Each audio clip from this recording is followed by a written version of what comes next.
Hi hello guys, welcome back to my YouTube channel Ashwini Dinesh 143 YouTube channel. So ಇವತ್ತು ನಾನು night ಊಟಕ್ಕೆ coconut ರೈಸನ್ನು ಮಾಡ್ತಾಯಿದ್ದೀನಿ. ನಾನು ಯಾವ ರೀತಿ ಕೋಕೋನಟ್ ರೈಸನ್ನು ಮಾಡ್ತಾಯಿದ್ದೀನಿ ಅಂತ ತೋರಿಸ್ತೀನಿ ಬನ್ನಿ. ಸೊ ಫಸ್ಟು ನೀವು ಒಂದು ಕೊಬ್ಬರಿಯನ್ನು ಕ್ಲೀನಾಗಿ ಕಟ್ ಮಾಡಿಕೊಂಡು ಇಟ್ಕೋಬೇಕು. ಅದು ಒಂದು ತೆಂಗಿನಕಾಯಿ ಪೂರ್ತಿ ಕೊಬ್ಬರಿನ ಕಟ್ ಮಾಡ್ಕೊಂಡು ಇಟ್ಕೋಬೇಕು. ಏನಕ್ಕಂದರೆ ಕೊಬ್ಬರಿ ಜಾಸ್ತಿ ಇದ್ರೇ ಕೋಕೋನಟ್ ರೈಸು ತುಂಬಾ ಟೇಸ್ಟಿಯಾಗಿ ಬರುತ್ತೆ. ಸೊ ಅದಕ್ಕೋಸ್ಕರ ಕೊಬ್ಬರಿನ ಜಾಸ್ತಿನೇ ಹಾಕ್ಕೊಳ್ಳಿ. ಒಂದು ತೆಂಗಿನಕಾಯಿ ಪೂರ್ತಿ ಕೊಬ್ಬರಿನ ಹಾಕ್ಕೊಳ್ಳಿ.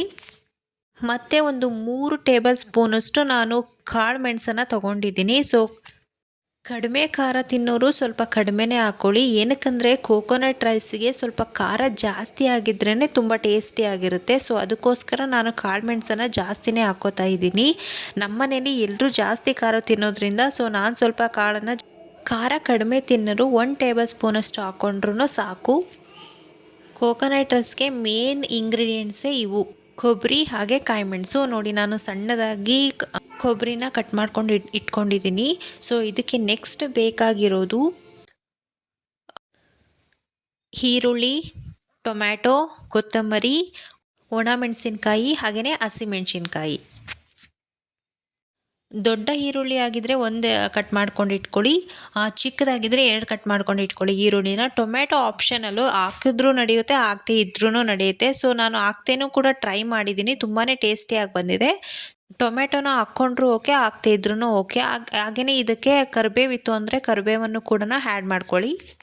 ಆಲ್ರೆಡಿ ಕಾಳು ಮೆಣಸನ್ನು ಹಾಕಿರೋದ್ರಿಂದ ಹಸಿಮೆಣ್ಸಿನ್ಕಾಯಿನ ಒಂದು 3-4 ಹಸಿಮೆಣ್ಸಿನ್ಕಾಯಿನ ಉದ್ದುದ್ದಾಗಿ ಕಟ್ ಮಾಡಿಕೊಂಡು ಇಟ್ಕೋಬೇಕು. ಖಾರ ಜಾಸ್ತಿ ಇರೋ ಹಸಿಮೆಣ್ಸಿನ್ಕಾಯಿ ಆದರೆ ಒಂದು 2 ಹಾಕಿದ್ರೆ ಸಾಕು. ಇಷ್ಟು ಇದಕ್ಕೆ ಬೇಕಾಗಿರುವಂತಹ ಇಂಗ್ರೀಡಿಯೆಂಟ್ಸ್. ಇವಾಗ ಮಿಕ್ಸಿ ಜಾರಿಗೆ ಕಟ್ ಮಾಡ್ಕೊಂಡಿರುವಂತಹ ಕೊಬ್ಬರಿಯನ್ನು ಹಾಕ್ಕೋತಾ ಇದ್ದೀನಿ. ಕೊಬ್ಬರಿನ ಕ್ಲೀನಾಗಿ ಸಣ್ಣದಾಗಿ ಮಿಕ್ಸಿ ಮಾಡ್ಕೋಬೇಕು. ಆವಾಗ ಕೋಕೋನಟ್ ರೈಸ್ ತುಂಬಾ ಟೇಸ್ಟಿಯಾಗಿ ಬರುತ್ತೆ. ಸೊ ನೆಕ್ಸ್ಟ್ ಇವಾಗ ಕೊಬ್ಬರಿನ ಆದಮೇಲೆ ಕಾಳು ಮೆಣಸನ್ನು ಹಾಕ್ಕೋಬೇಕು. ಮಿಕ್ಸಿಗೆ ಕೊಬ್ಬರಿ ಹಾಗೂ ಕಾಳು ಮೆಣಸು ಎರಡನೇ ಮಿಕ್ಸಿ ಮಾಡೋದು. ಇದಕ್ಕೆ ಬೇಕಾದರೆ ನೀವು ಸ್ವಲ್ಪ ಶುಂಠಿ ಹಾಗೂ ಬೆಳ್ಳುಳ್ಳಿನೂ ಕೂಡ ಹಾಕ್ಕೋಬೋದು. ನಾನಿವಾಗ ಹಾಕ್ಕೋತಾ ಇಲ್ಲ. ನಾನು ಕೋಕೋನಟ್ ರೈಸ್ ಯಾವಾಗ ಮಾಡಿದ್ರೂ ಶುಂಠಿನ ಹಾಕ್ಕೊಳ್ಳೋದಿಲ್ಲ. ನೀವು ಬೇಕಿದ್ದರೆ ಹಾಕ್ಕೋಬೋದು.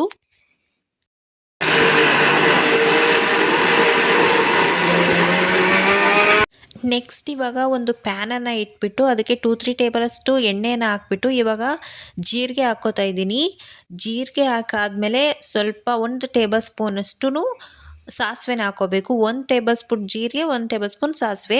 ಹಾಗೆ ಇವಾಗ ಫಸ್ಟು ನಾನು ಹಸಿಮೆಣ್ಸಿನ್ಕಾಯಿ ಹಾಗೆ ಒಣಮೆಣ್ಸಿನ್ಕಾಯಿನ ಹಾಕ್ಕೋತಾ ಇದ್ದೀನಿ. ಏನಕ್ಕಂದರೆ ಹಸಿಮೆಣ್ಸಿನ್ಕಾಯಿನ ಫಸ್ಟೇ ಹಾಕೋದ್ರಿಂದ ಅದು ಫ್ರೈ ಆದಮೇಲೆ ಖಾರ ಸ್ವಲ್ಪ ಕಡಿಮೆ ಆಗುತ್ತೆ. ಇವಾಗ ಇದಕ್ಕೆ ಹೆಚ್ಚಿಟ್ಕೊಂಡಿರುವಂತಹ ಈರುಳ್ಳಿ, ಟೊಮ್ಯಾಟೊ, ಕೊತ್ತಂಬರಿ ಸೊಪ್ಪನ್ನು ಹಾಕ್ಕೋತಾ ಇದ್ದೀನಿ. ಇವೆಲ್ಲನೂ ಹಾಕಾದ್ಮೇಲೆ ಸ್ವಲ್ಪ ಫ್ರೈ ಆಗೋವರೆಗೂ ಇದನ್ನು ಬಾಡಿಸ್ಕೋಬೇಕು.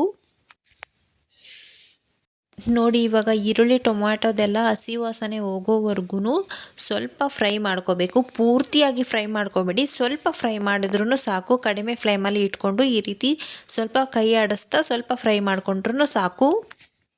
ನಾನು ಆವಾಗವಾಗ ಕೋಕೋನಟ್ ರೈಸ್ನ ಮಾಡ್ತಾ ಇರ್ತೀನಿ. ಸೊ ನನಗೆ ತುಂಬಾ ಇಷ್ಟ ಕೋಕೋನಟ್ ರೈಸ್. ಹಾಗೆಯೇ ಏನಾದರೂ ಅನ್ನ ಸಾಂಬಾರು ಊಟ ಮಾಡಿ ಬೋರ್ ಆಗಿದ್ದರೆ ಈ ರೀತಿ ಮಾಡ್ಕೊಳ್ಳೋದ್ರಿಂದ ತುಂಬ ಟೇಸ್ಟಿಯಾಗಿರುತ್ತೆ. ಸೊ ನೋಡಿ, ಇವಾಗ ನಾನು ರೈಸ್ನ ಮಾಡಿ ಎತ್ತಿಟ್ಕೊಂಡಿದ್ದೆ. ಸೊ ರೈಸ್ನ ಈ ರೀತಿ ಸ್ವಲ್ಪ ತೆಳುವಾಗಿಯೇ ತುಂಬ ಮೆತ್ತಗೆ ಮಾಡ್ಕೊಂಡಿರಬೇಕು. ಆವಾಗ ಕೋಕೋನಟ್ ರೈಸ್ ತುಂಬಾ ಚೆನ್ನಾಗಿ ಬರುತ್ತೆ. ನೋಡಿ, ನಾನು ಈ ರೀತಿ ಅನ್ನನ ಸ್ವಲ್ಪ ಜಾಸ್ತಿನೇ ನೀರು ಹಾಕಿ ಮಾಡಿಟ್ಕೊಂಡಿದ್ದೆ. ಸೊ ನೀವು ಅನ್ನಕ್ಕಿಟ್ಟಾಗ ಒಂದು 2-3 ವಿಸಲ್ ಅಂತೂ ಹೊಡ್ಸಿರಿ. ಸೊ ಆವಾಗ ಅನ್ನ ತುಂಬ ಮೆತ್ತಗೆ ತುಂಬ ನೀಟಾಗಿ ಬೆಂದಿರುತ್ತೆ. ಸೊ ಈ ರೀತಿ ಸ್ವಲ್ಪ ನೀರಾಗಿದ್ರೇ ತುಂಬ ಚೆನ್ನಾಗಿ ಬರುತ್ತೆ ಕೋಕೋನಟ್ ರೈಸು. ಸೊ ನಾನು 1 ಕಪ್ ಆಗೋಷ್ಟು ಅಕ್ಕಿನ ಹಾಕಿ ಅನ್ನ ಮಾಡಿದ್ದೆ. ಸೊ ನಾವು 4 ಜನ ಇರೋದಲ್ವ, ಅದಕ್ಕೋಸ್ಕರ ನಮಗೆ ಸಾಕಾಗುತ್ತೆ ಅಂತ ಹೇಳಿ 1 ಕಪ್ ಆಗೋಷ್ಟು ಮಾಡಿದ್ದೆ. ನೀವು ಬೇಕಿದ್ದರೆ ನಿಮ್ಮ ಮನೇಲಿ ಎಷ್ಟು ಜನ ಇದ್ದೀರೋ ಅದ್ರ ಮೇಲೆ ಡಿಪೆಂಡ್, ನೀವು ಎಷ್ಟು ಬೇಕಾದರೂ ರೈಸನ್ನು ಮಾಡ್ಕೋಬೋದು. ಆವಾಗ ಸ್ವಲ್ಪ ನೀವು ಜಾಸ್ತಿ ಅನ್ನ ಮಾಡಿದ್ರಿ ಅಂತಂದರೆ ನೀವು ಕೊಬ್ಬರಿನ ಸ್ವಲ್ಪ ಜಾಸ್ತಿ ಹಾಕ್ಕೋಬೇಕು ಅಷ್ಟೇ. ಇವಾಗ ಅನ್ನ ಮಾಡಿದ್ನಲ್ಲ, ಈ ಅನ್ನಕ್ಕೆ ಇವಾಗ ನಾನು ಮಿಕ್ಸಿ ಮಾಡಿರುವಂತಹ ಕೊಬ್ಬರಿ ಹಾಗೂ ಒಣಮೆಣಸಿನ ಕಾಳನ್ನು ಮಿಕ್ಸಿ ಮಾಡಿದ್ನಲ್ಲ, ಸೊ ಅದನ್ನು ಆ್ಯಡ್ ಮಾಡ್ತಾಯಿದ್ದೀನಿ.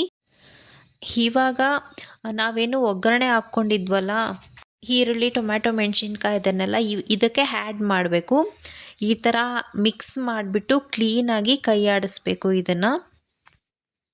ನೋಡಿ ಎಷ್ಟು ಚೆನ್ನಾಗಿ ಕಾಣಿಸ್ತಾ ಇದೆ, ನೋಡೋದಕ್ಕೇ ಎಷ್ಟು ಯಮ್ಮಿಯಾಗಿ ಕಾಣಿಸ್ತಾ ಇದೆ. ಟೇಸ್ಟ್ ಮಾತ್ರ ಸೂಪರಾಗಿರುತ್ತೆ. ನಾನು ಇದನ್ನು ನೈಟೇ ಜಾಸ್ತಿ ಮಾಡೋದು.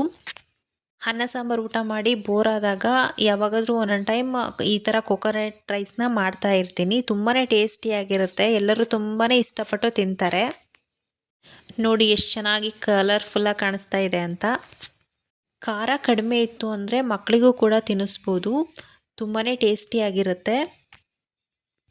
ಮಿಕ್ಸ್ ಮಾಡಿ ಆದಮೇಲೆ ನಾನು ಇದಕ್ಕೆ ಇವಾಗ ಉಪ್ಪನ್ನು ಹಾಕ್ತಾಯಿದ್ದೀನಿ.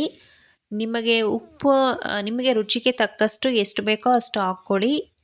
ನಮಗೆ ಉಪ್ಪು ಸ್ವಲ್ಪ ಜಾಸ್ತಿನೇ ಇರಬೇಕು, ಅದಕ್ಕೋಸ್ಕರ ನಾನು ನೋಡಿ ಚೆಕ್ ಮಾಡಿ ಹಾಕ್ಕೋತೀನಿ ಯಾವಾಗ್ಲೂ. ಉಪ್ಪನ್ನು ಹಾಕಿದಾದ್ಮೇಲೆ ಈ ಥರ ಕ್ಲೀನಾಗಿ ಮಿಕ್ಸ್ ಮಾಡಬೇಕು. ಮಿಕ್ಸ್ ಮಾಡಿ ಆದಮೇಲೆ ಇದನ್ನು ಗ್ಯಾಸ್ ಮೇಲೆ ಇಡೋಣ. ಇದು ಕ್ಲೀನಾಗಿ ಕುದಿಬೇಕು, ಚೆನ್ನಾಗಿ ಆದಮೇಲೆ ಇದು ಇನ್ನೂ ಟೇಸ್ಟ್ ತುಂಬಾ ಚೆನ್ನಾಗಿ ಬರುತ್ತೆ. ಸೊ ನೋಡಿ, ಈ ಥರ ತಳ ಹಿಡಿಬಾರ್ದು ಅಂತ ಕೈ ಆಡಿಸ್ತಾನೆ ಇರಿ. ಕಡಿಮೆ ಫ್ಲೇಮಲ್ಲಿಟ್ಟು ಇದನ್ನು ಚೆನ್ನಾಗಿ ಕುದಿಯೋದಕ್ಕೆ ಬಿಡಬೇಕು. ಒಂದು 5 ಮಿನಿಟ್ಸ್ ಇದನ್ನು ಕುದಿಸ್ಕೊಂಡ್ರೆ ಸಾಕು. ಇದನ್ನು ಬಿಸಿ ಇರುವಾಗಲೇ ತಿಂದರೆ ತುಂಬಾ ಟೇಸ್ಟಿಯಾಗಿರುತ್ತೆ. ಮಾಡಿದ ತಕ್ಷಣವೇ ಸ್ವಲ್ಪ ಬಿಸಿ ಇದ್ದಂಗೆ ತಿಂದುಬಿಡಬೇಕು. ನೋಡಿ, ಇವಾಗ ಇದು ಕುದೀತಾ ಇದೆ. ಇವಾಗ ಇದು ಪೂರ್ತಿಯಾಗಿ ರೆಡಿಯಾಗಿದೆ. ಈ ಥರ ಕುದ್ರೆ ಕೋಕೋನಟ್ ರೈಸ್ ರೆಡಿಯಾಗಿದೆ ಅಂತ. ನೀವು ಊಟ ಮಾಡೋದು ಇನ್ನೇನು 5 ಮಿನಿಟ್ಸ್ ಇದೆ ಅಂದಾಗ ಇದನ್ನು ರೆಡಿ ಮಾಡ್ಬೋದು. ತುಂಬಾ ಕ್ವಿಕ್ಕಾಗಿ ಆ್ಯಂಡ್ ಈಸಿಯಾಗಿ ರೆಡಿ ಮಾಡುವಂತಹ ರೆಸಿಪಿ. ಬ್ಯಾಚುಲರ್ಸ್ ಕೂಡ ಆರಾಮಾಗಿ ಇದನ್ನು ಮಾಡ್ಕೋಬೋದು. ತುಂಬ ಇಂಗ್ರೀಡಿಯೆಂಟ್ಸು ಬೇಕಾಗಿಲ್ಲ, ತುಂಬ ಟೈಮ್ ಕೂಡ ಬೇಕಾಗಿಲ್ಲ, ಈಸಿಯಾಗಿ ಆರಾಮ್ಸೆ ಮಾಡ್ಕೋಬಹುದು. ತಣ್ಣಗಾದ್ಮೇಲೆ ಗಟ್ಟಿಯಾಗಿಬಿಡುತ್ತೆ, ಅದಕ್ಕೋಸ್ಕರನೇ ಸ್ವಲ್ಪ ಬಿಸಿ ಇದ್ದಂಗೆ ತಿನ್ನಬೇಕು. ನೋಡಿ, ಕೊಕೊನಟ್ ರೈಸ್ ಪರ್ಫೆಕ್ಟಾಗಿ ರೆಡಿಯಾಗಿದೆ. ಈ ರೆಸಿಪಿನ ಟ್ರೈ ಮಾಡಿ ನೋಡಿ, ಎಲ್ಲರಿಗೂ ತುಂಬಾ ಇಷ್ಟ ಆಗುತ್ತೆ ಅಂತ ನಾನು ಅಂದ್ಕೊಂಡಿದ್ದೀನಿ. ಇವತ್ತಿನ ವಿಡಿಯೋ ಇಷ್ಟ ಆಗಿದ್ದರೆ ಒಂದು ಲೈಕ್ ಮಾಡಿ, ಹಾಗೆಯೇ ಕಮೆಂಟ್ ಮಾಡಿ. ನೀವು ಟ್ರೈ ಮಾಡಿದರೆ ಹೇಗೆ ಬಂತು ರೆಸಿಪಿ ಅಂತ ಕಮೆಂಟ್ ಮಾಡಿ. ಓಕೆ ಫ್ರೆಂಡ್ಸ್, ಇವತ್ತಿನ ವಿಡಿಯೋನ ಮುಗಿಸ್ತಾ ಇದ್ದೀನಿ. ಇನ್ನೂ ಯಾರೆಲ್ಲ ನನ್ನ ಚಾನಲ್ ಸಬ್ಸ್ಕ್ರೈಬ್ ಆಗಿಲ್ವೋ ಪ್ಲೀಸ್ ಸಬ್ಸ್ಕ್ರೈಬ್ ಆಗಿ, ಲೈಕ್ ಮಾಡಿ, ಕಮೆಂಟ್ ಮಾಡಿ, ಹಾಗೆ ಸಪೋರ್ಟ್ ಮಾಡಿ ಅಂತ ಹೇಳ್ತಾ ಇವತ್ತಿನ ವಿಡಿಯೋನ ಮುಗಿಸ್ತಾ ಇದ್ದೀನಿ. ಟೇಕ್ ಕೇರ್, ಬಾಯ್ ಬಾಯ್.